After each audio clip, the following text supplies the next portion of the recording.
आऊज़ु बिल्लाहि मिनश्शैतानिर्रजीम बिस्मिल्लाहिर्रहमानिर्रहीम। हमारे डिस्कशन जारी हैं और आपकी मेल्स का सिलसिला भी जारी है। आइडेंटिटी, वर्थ, राइट्स और इसके बाद अब टॉपिक है इक्वालिटी का। ये वो लफ्ज़ है जो बहुत ज़्यादा इस्तेमाल होता है, सुनने में भी बहुत अच्छा लगता है, सवालात भी बहुत सारे पैदा करता है और ख्वाहिशात भी बहुत सारी नज़र आती हैं। आज हम इस बात का जायज़ा लेंगे कि क्या इस्लाम की नज़र में मर्द और ख़वातीन इक्वल हैं? क्या वाकई इस्लाम इक्वालिटी को सपोर्ट करता है?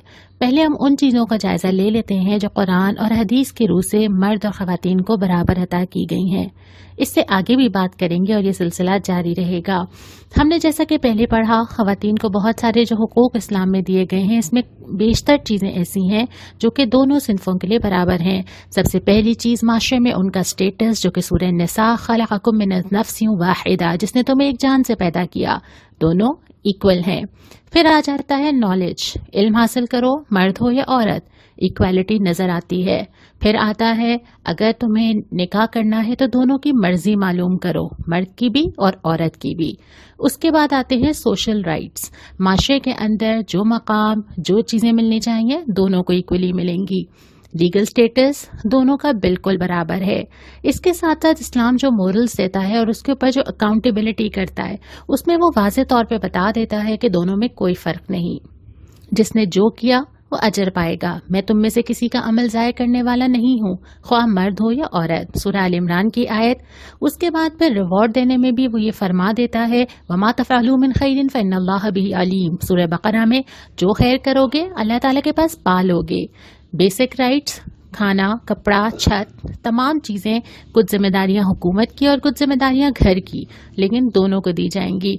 शरीयत के अहकामात आएंगे, दोनों के लिए बराबर आएंगे। तिलका हुदूदुल्लाहि फला तक़रबूहा, अल्लाह की दी हुई हदें हैं, इनके करीब ना जाना, दोनों सिनफों को मुखातिब करके किया गया। और अगर दोनों में से कोई अमल करना चाहे, गलत या सही, फ्रीडम ऑफ एक्शन भी दोनों को हासिल है और कोई और सिर्फ इसकी जवाबदेह नहीं होगी।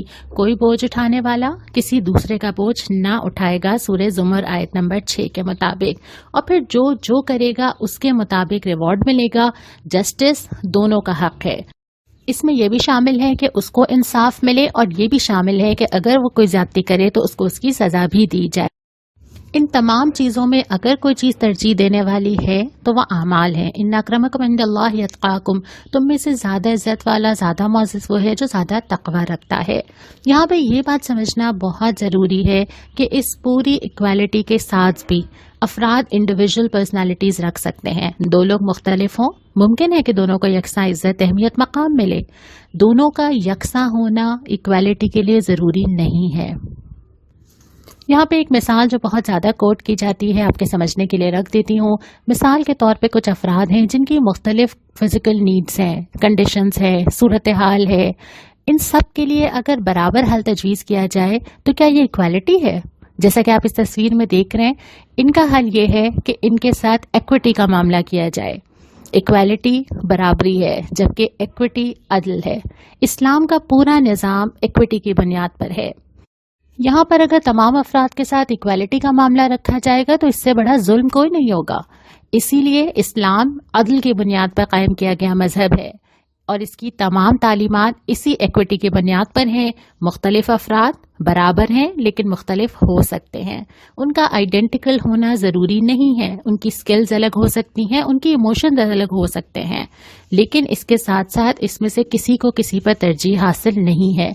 लिहाजा जितने इस्लामी अहकामात हमें नज़र आते हैं वो इक्विटी की बुनियाद पर नज़र आते हैं और वो दोनों सिनफों के फ़र्क को मलहूज रखते हुए दोनों के साथ अदल का मामला करते हुए नज़र आते हैं।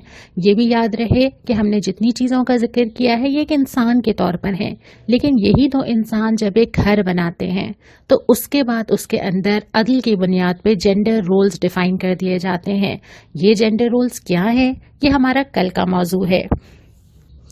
आपके जहन में कोई सवाल हो तो ज़रूर हमें लिखिए। इस मौजू पे कल बात होगी।